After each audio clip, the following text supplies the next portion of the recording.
Planning relocation can be one of the most exciting phases or exciting occasions in one's life. But at the same time, this can be really stressful.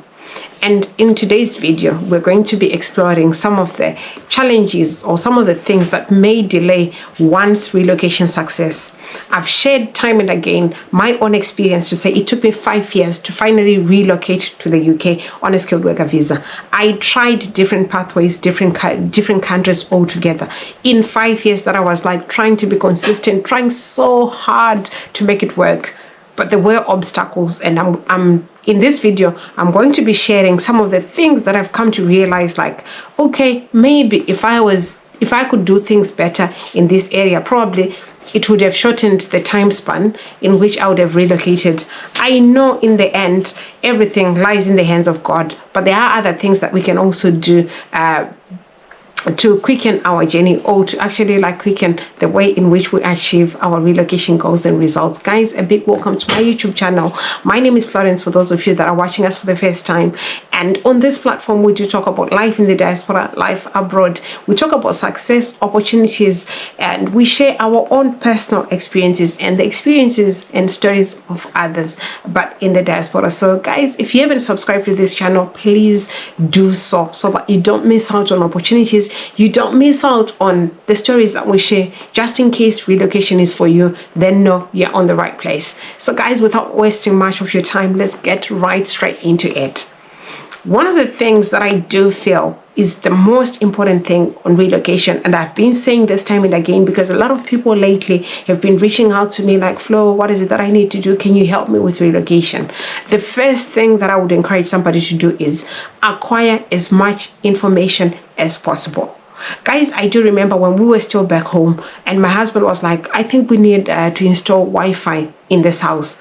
I didn't see the sense in all of that. I was like, that's an extra cost, an extra expense. I was like, no, there's no way that we are going to have cable internet in the house.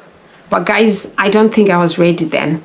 So one of the most important things one has to bear in mind is you have to have enough or sufficient information about a pathway or a route in which you want to relocate with.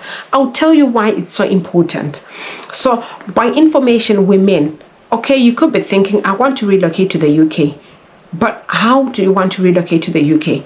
So before you think of, oh, that I need so much money, I need this paperwork, you need to know which pathway you are going to use. There are so many pathways, from skilled work, study, charity, all sorts of things. So you need to know the specific pathway you need to use for you to relocate, which why I overemphasize the fact that you need to consume as much as you can about the pathway that you want to choose. And trust me, you will be nearly 50% towards your success. So the second thing that I want to reiterate for you to quicken your success or for you to see results quicker on your relocation journey is to be prepared in terms of paperwork. So now you know, oh, there's a pathway. I'll give an example of how I came to the UK. I came to the UK on a skilled worker visa, the health and care worker visa. So you realize that's the pathway you want to use. So what sort of documentation do I need? Of course, I knew I needed my passport. So if you're on this channel, it means you are for relocation. Having your passport, an up-to-date or passport, is one of the things that you need to have if you're on this platform. It's a must. We cannot talk about anything without a passport, because we talk about relocation, we talk about moving across countries, across continents, and a passport is a must. So now, when you have picked your pathway, you need to know what sort of documentation do I need.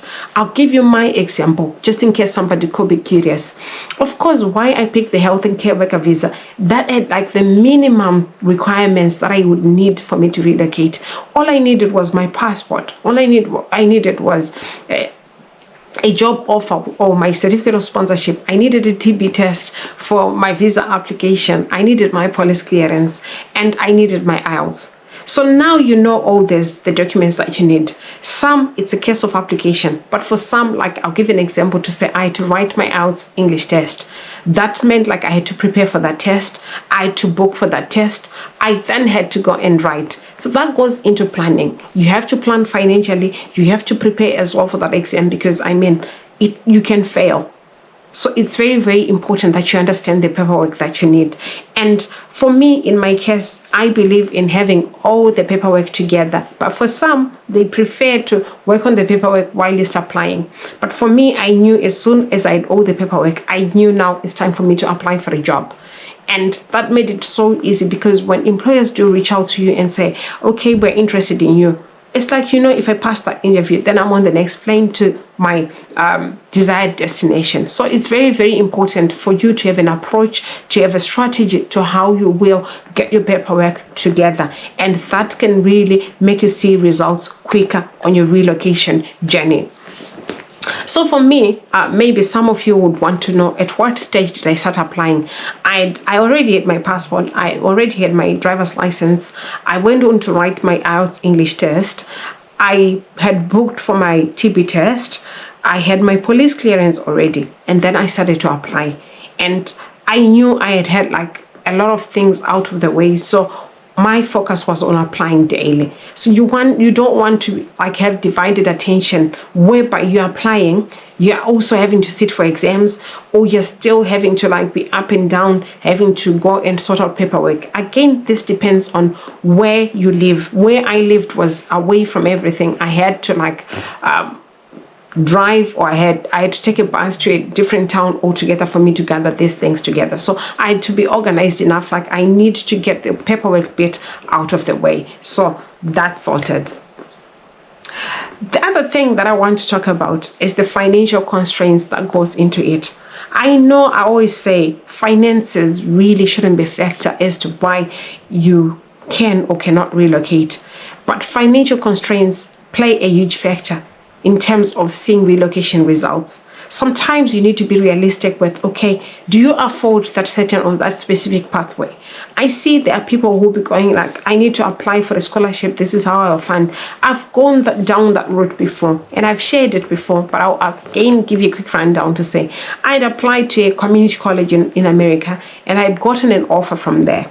But then when it came to like them having to give me the forms that I would need to apply for a visa, they needed proof of funds. So you know your limitations. So your limitations financially should determine the pathway that you choose.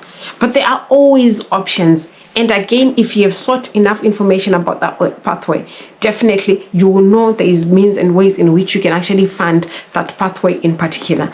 I've actually seen people that are now relocating on a study visa, and people are accessing loans, Empower loans, bank loans, loans from family and friends. So you need to know whether or not you get the funding, whether or not you get the financial support, or whether or not you have saved enough for you to finance your relocation journey. Some people will tell you, oh, relocation is not for me, I've tried this and that.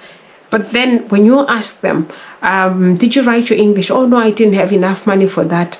Do you have maybe your driver's license? Oh, I didn't have money for that. So these are some of the constraints that limit people from achieving success when it comes to relocation. You need to be strategic to say, okay, this is a must. And again, if you're watching this channel and you know at some point you need to relocate, things like having a driver's license is a must. Having your driving skills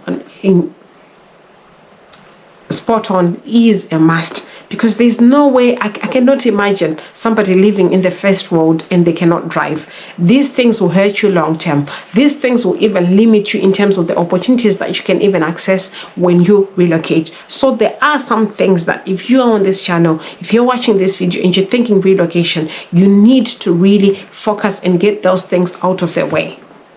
Those things will aid you in terms of the opportunities that you access, in terms of even the success rate that you realize. The other thing that I want to talk about is family dynamics. Ever since the UK government announced that if people are coming on a care worker visa or senior care worker visa, they will not be allowed to bring dependents. One of the most popular or most frequently asked question is there any other way that I can actually relocate and bring my children or my dependents? If I get into the NHS, will I be able to bring my dependents? A lot of people at the back of their minds, or a lot of people when they do make relocation decisions, it's based on family, it's based on their children. I'm a parent, I know how that feels. I'm a parent. I relocated for my children and family, for better opportunities for them. So I do understand, I do relate. However, I have a different way in which I see opportunities. Suppose you are in that poor position where you've actually got a job offer or got a certificate of sponsorship, and the opportunity does not allow you to bring kids. My take on that, our answer here, is I would grab the opportunity. I'll leave the family behind for a while, because where there's a will, there's a way. I've come across people that have come to the country on a COS, on a skilled worker visa, on a health and care worker visa, and they've gone on to relocate to other countries. So what that means is you make that conscious decision, that informed decision to say, I'll relocate to the UK first, leave my family behind, painful as it is, hurtful as it is, heartbreaking as it is. But then when I get there, I work so hard to see which pathway can I then use to reunite with my family. If it means you need to stay tuned, stay in place, upgrade, and then get a job offer that allows you to bring your dependents, so be it. If it means you need to relocate to a different country altogether, that's another opportunity. And again, trust me, once you get to one country, it becomes so easier for you to gain access to other countries. I'm for relocation, so I'm always open to opportunities. And guys, I must say, I've come across friends and family who have actually come to this country, and within a year, they've relocated to other countries. I know people who relocated to New Zealand. I know people who relocated to Canada. And I know for a fact people that relocated to Australia. So people are making these decisions, and so can you. If you're watching this video and you're worried, if I relocate on this pathway, I'll not be able to reunite with my families. It all goes down again to your level of focus and decision making, and how you view opportunities, and also the ability to work together as a family. Trust me, nothing is impossible. And again, I want to reiterate the fact that policies do change. Just the same way that policies changed, it could change, and you don't want to have missed opportunities based on a policy which could change any day. Again, you have to also look at what that visa will allow you to. I'll give you an example to say a lot of people are crying over, I can't bring my dependents if I come on a care worker visa. But it's a multi-entry visa that allows you to visit family back home, that allows your family to visit you as well. So, I mean, there are ways and options. There is a way around it. And if you're somebody who looks for opportunities like I do, if you are somebody who is trigger happy when you see an opportunity, then you know the answer. The answer is grab opportunities and then work around it, work around your family. Guys, the other thing that I want to talk about is procrastination. Guys, I'm one person. I do remember when I finished my training, that was in 2014, and this is like 10 years ago, and I relocated 8 years later. But I do know people that I trained with, people that I went to school with, that straight away after our training, they relocated.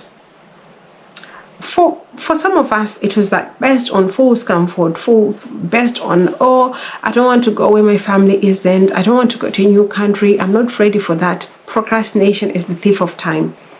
Rather, I encourage people to say, if relocation is for you, if you find yourself watching this video and you haven't relocated, trust me, the time is now for you to relocate it. There's nothing to be scared of. We did it. If we did it, so can you. I mean, I'm one of those people who really are scared of like finding my feet in a new place. But I did it, and I believe so can you. The other thing when it comes to procrastination is the fact that a lot of people fear change. They want their comfort zone. They want to do the things that they've always done. They want to be around people that they've always known. They want to be in the same team over and again. But that could be delaying your dream. That could hurt your long-term ambitions in the end. That could be detrimental to the future of your children, to the future of your family. So if you're watching this video, if you are on this channel, what that means is you are for relocation. So we're here to hold your hand and encourage you and say, you can do it if we did it. You're even better positioned than we were. You've got better qualifications for it than we were.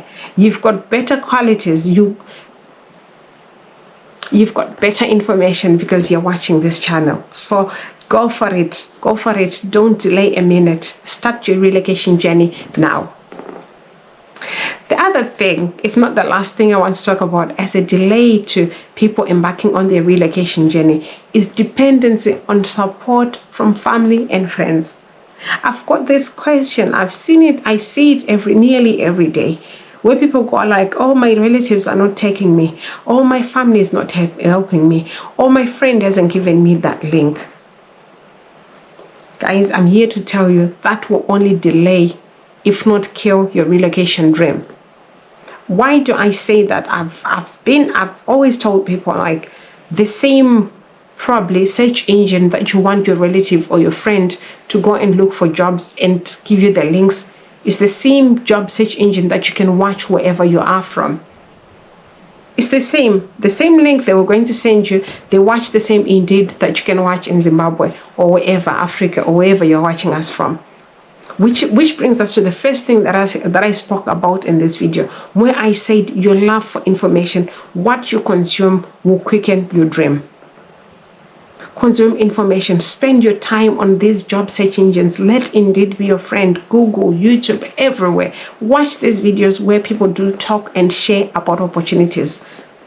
That will bring that reality closer to you. Bring the reality closer right in front of your eyes.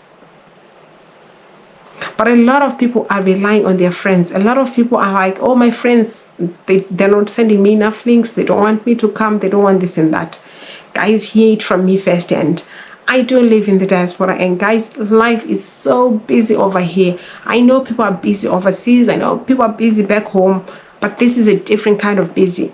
With childcare, with work, people are having to work 2-3 jobs. I never had to work 2 jobs when I was still back home in Africa.